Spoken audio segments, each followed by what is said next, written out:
మహిమ కలిగిన గాక. అందరూ బాగున్నారండి? ఉదయకాలం ముందు ప్రార్థన చేసుకున్నారా? ఈరోజు దేవుని వాగ్దానం చూద్దాం. కీర్తనల గ్రంథము 128 కీర్తనలు 5వ వచనం 6వ వచనం. సీయోనులో నుండి యెహోవా నిన్ను ఆశీర్వదించును, యెరూషలేమునకు క్షేమము కలుగుట చూచెదవు. 6వ వచనం. నీ పిల్లల పిల్లలను నువ్వు చూచెదవు, ఇశ్రాయేలు మీద సమాధానం ఉండును గాక. ఆమేన్, హల్లెలూయా. చక్కటి వాగ్దానం కదండి. నిజంగానే సీయోనులో నుండి యెహోవా నిన్ను ఆశీర్వదించబోతున్నాడండి.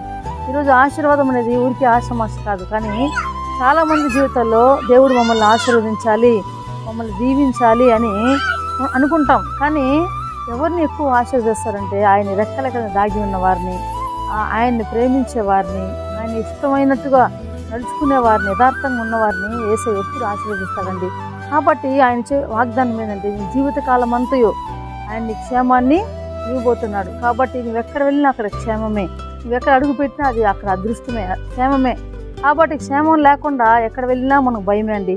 ఈ రోజుల్లో మరీ దారుణం ఏమంటే బయటికి వెళ్ళినప్పుడు టెన్షన్తో వెళ్ళాల్సి వస్తుంది, ఆలోచనతో వెళ్ళాల్సి వస్తుంది. కానీ దేవుడి క్షేమం నీకు కావాలంటే నీ జీవితకాలం అంతా యేసయ్యని నువ్వు ప్రేమించాలి, ఆయన ఆరాధించాలి, ఆయన చేసిన మేలుకి కృతజ్ఞతలు ఎల్లప్పుడూ చెల్లించాలి, థ్యాంక్స్ చెప్తూ జీవితకాలం అంతా ఆయనకి నమ్మకస్తురాలుగా మనం ఉండాలి.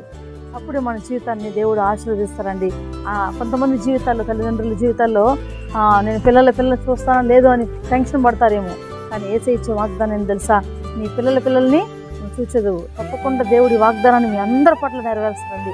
ఎవరైతే వాగ్దానం ఉంటున్నారో వాళ్ళందరి జీవితాల్లో ఈ వాగ్దానము జరుగునుగాక. ఆమేన్. అలాగే చూడండి, ఎంతోమంది వారి పిల్లల్ని చూసే కృప దేవుడు ఇచ్చేలాగా మనకు ఆయుష్నిచ్చి ఆరోగ్యాన్నిచ్చి మిమ్మల్ని దీవిస్తాడు. మీరేమి ఆలోచన చేయని అవసరం లేదు, టెన్షన్ పడిన అవసరం లేదు. దేవుని సన్నిధిలో నిత్యం ఉన్నప్పుడు, ఆయన భయపడుతూ లోపడుతున్నప్పుడు మీ పిల్లలు వరిదిలుతూ ఉంటారండి. అది మీరు కళ్ళారా చూస్తారు. దాన్ని బట్టి యేసయ్యని ఆరాధిస్తారు. కాబట్టి మనం చనిపోతామేమో, బ్రతకమేమో, లేదా మన జీవితం ఏమైపోతుందో అని ఆలోచన చేయని అవసరం లేదు. తప్పకుండా మీ పిల్లల్ని మీరు చూస్తారు, దీవిస్తాడు దేవుడు మిమ్మల్ని. కాబట్టి ప్రార్థన చేసుకున్నాం. తండ్రి నీకు వందనాలయ్యా.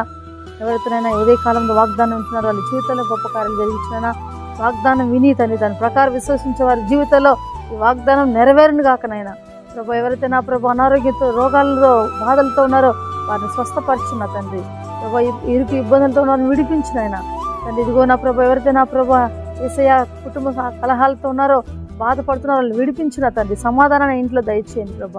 వివాహం కాని బిడ్డలకు వివాహాన్ని జరిగించిన, గర్భఫలాన్ని బిడ్డలకు గర్భఫలాన్ని దయచేయండి నా ప్రభు. తండ్రి ఎందరైతే నేను ఉద్యోగపరంగా సఫర్ అవుతున్నారో ఉద్యోగాన్ని దయచేయండి నా ప్రభు. యేసయ్య ఈ రోజునైనా ఉదయకాలంలో వాగ్దానం ఉన్న ప్రతి బిడ్డలను దీవించి, యేసయ్య ఈరోజు బర్త్డే మ్యారేజ్ చేసుకున్న ప్రతి బిడ్డలను దీవించమని యేసు నామములో ప్రార్థన చేస్తున్నాం తండ్రి. ఆమేన్. Praise the lord.